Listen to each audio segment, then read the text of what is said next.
Hey, gang, I do have a hump day editorial for you. I got a couple of them. Well, I got the first one I'm just going to tell you about. I'm going to put two links to two stories in the description box below. One is from People, one is from the Boston Herald. But the editorial I'm going to go over is from Massachusetts. I think you'll kind of like it, but I don't know. I want to see what you guys think in the comment section below. We're going to talk about the first one, though, is out of Missouri. And it's not really editorial. I'm just going to bring it to your attention. You can go read it. It's actually kind of amusing. A person accidentally texts Missouri police officer about getting high. Thank you, People magazine, for that story. And what happened is the Winfield Police Department in Missouri, and I read it. You got to go read it. It's funny. But this guy's texting. He thinks it's his girlfriend or a girl. And he's like, I'm a cop. No, man, you're a girl. We got high tonight. I'm high. I'm going to take you out to dinner, man, or take you out. Let's go to a club. And the cop's like, no, really, I'm a cop. Yeah, no, you're not. Come on. And then the cop texts the guy a picture of a badge and his face in uniform with a smile. And the guy, no response for a while. And then the cop starts taunting him in text. And the guy's like, just stop, with a big red emoji. And the cop keeps going, and the guy finally. Well, the guy said, he said, you're a cop. Or no, he said, wrong number, is what the guy texted him. And the cop says, I tried to tell you, but no, in text. So you guys have to go read that. It's kind of funny.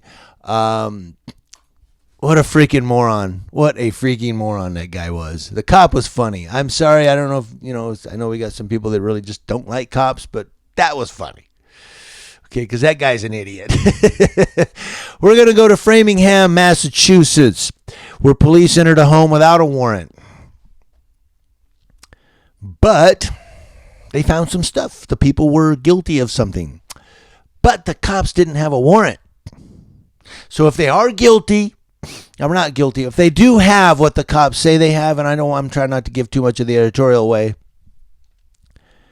and the cops go in without a warrant, and it still be okay because the ends does the end justify the means?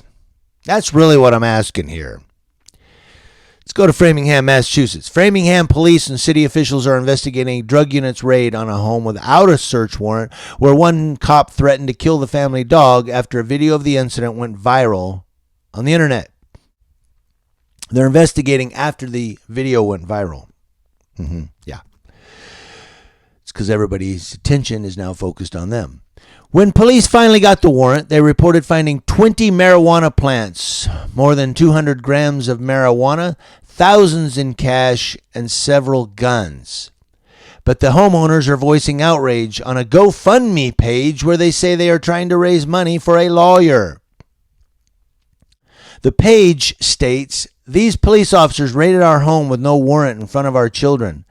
They forced entry into our home and threatened to kill our pregnant dog. They committed an illegal search and seizure, took all of our savings and our legally owned guns, literally took the cash out of our pockets. When reached over the phone Tuesday, household resident Antoine Callahan said to the Herald, thank you, Boston Herald, by the way, for this story. We've all been very traumatized by this. I have no comment.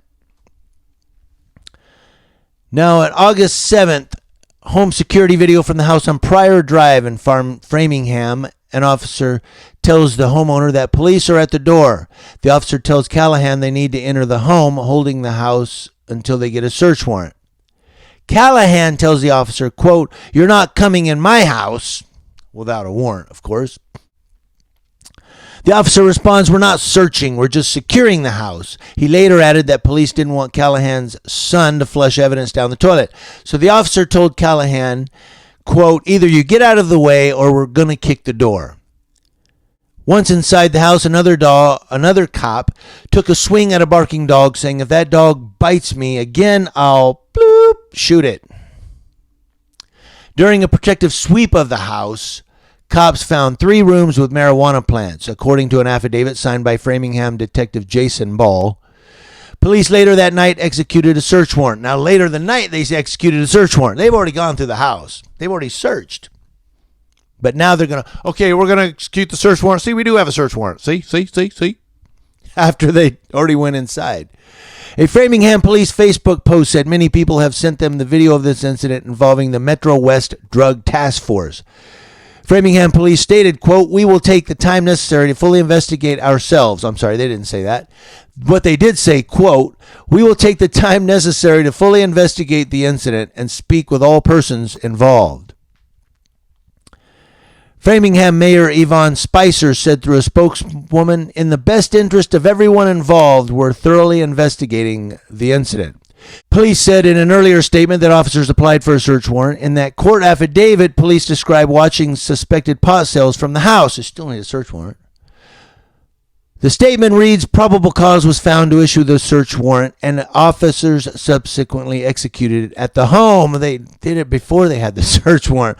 Pursuant to the investigation, police have applied for criminal charges and a hearing is scheduled. So they're still going to have to go to a hearing, the people, the Callahans. They're still going to have to go there and have an arraignment. But it's funny how the statement says probable cause was found to issue the search warrant. Officers subsequently executed it at the home. Wouldn't that be frequently? I'm making up a word. Frequently. It wasn't sub nothing. It was frequently they went in to the search warrant.